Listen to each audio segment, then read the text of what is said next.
Which teaching style is characterized by do what I say with little room for student input? What is this? Would this be letter A, authoritative, letter B, authoritarian, letter C, permissive, or letter D, democratic? What is our choice? Of course, tumpak na choice po natin dito is letter B, authoritarian. Okay, so letter B is tumpak, no? Tumpak ang taong bayan. Of course, liligwakin na po natin yung ating authoritative at democratic kasi magkaparehas po yan sila, no? Authoritative mo, democratic form or style of teaching din po yan. And permissive, hindi din po siya po pwede kasi nga sabi dito, little room for student input, no? Do what I say. And so hindi mo hinahayaan yung estudyante na gawin kung ano yung gusto niya. Alright? So letter B is the right choice for this one right here. Let's go back to our parenting styles and teaching styles. Now, so meron po tayong apat na klase. Meron kang authoritative, authoritarian, permissive, and uninvolved. Now, makinig ha.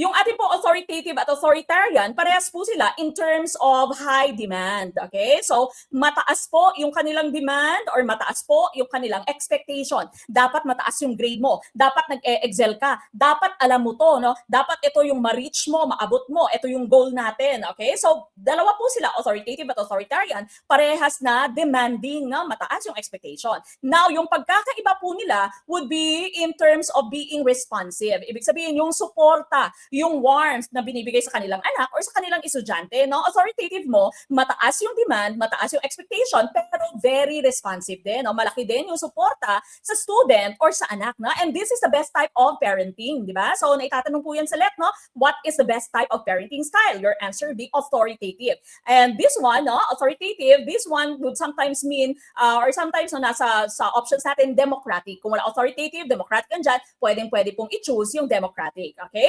Now, yung atin naman po authoritarian, no, although mataas din yung kanyang demand at yung kanyang expectation, mababa naman po yung kanyang support. No? Walang suporta, mas focused siya sa disiplina. Okay? Mas focused siya doon sa punishment. No? Kailangan maabot mo to. Bahala ka kung paano maaabot. No? Basta kailangan maabot mo yan. Sabi ko, di ba? Do what I say or do what I say, no? Do what I tell you, di ba? Yan po yung sa question natin kanina. So, ano nga po lagi yung ating hint, no? Bad si Aryan. Okay? Bad si Aryan. Hello sa mga Aryan dito, no? Baka merong pangalan dito, Aryan. Okay? Bad si Aryan. Now, yung last two po natin sa baba, no? Parehas din po sila in terms of low demanding, di ba? Low demandingness, okay? So low demand, low expectation po sila. They are not expecting na yung mga anak nila ay magka-honors. They are not expecting makapasa, mataas yung grades, no? Wala silang expectation na gano'n. Bahala, no? Okay lang, no? Walang demand, walang expectation sa students or sa mga anak nila. Yung pagkakaiba po, yung permissive is high responsiveness, di ba? So,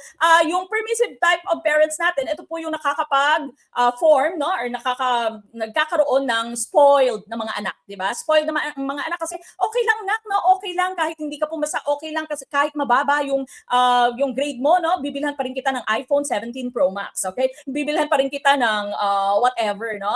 Bibigay ko pa rin sa iyo lahat ng gusto mo, di ba? So, yan po yung permissive, no? Ikaw bahala, okay lang, no? So, ito yung mga nagkakaroon ng spoiled na mga anak. Now, in terms of teaching, no? Meron pong question sa LET. Makinig sa lahat ng mga sinasabi ko ngayon kasi ito po yung mga makikita natin sa licensure exam. Meron pong question sa LET na if you are a new teacher, no, merong bagong guro na hindi pa niya masyadong nakokontrol yung klase niya, hindi pa siya masyadong magaling sa classroom management, no? The teacher is very friendly, very buddy-buddy with the students. What type of parenting style or what type of teaching style is this? Ang inyo po magiging sagot will be permissive. Okay? So permissive po yan, no? Ang involved naman po natin, low demand din siya, low expectation, pero wala din po siyang responsiveness. Ito yung mga negligent parents, no? Mga walang pakialam, withdrawn parents, okay? So kawawa yung anak, no? Kapag ito yung mga klase ng parents na meron tayo. So as parents and as teachers, dapat yung goal po natin ay maging authoritative, di ba? Meron din nga pong question, no?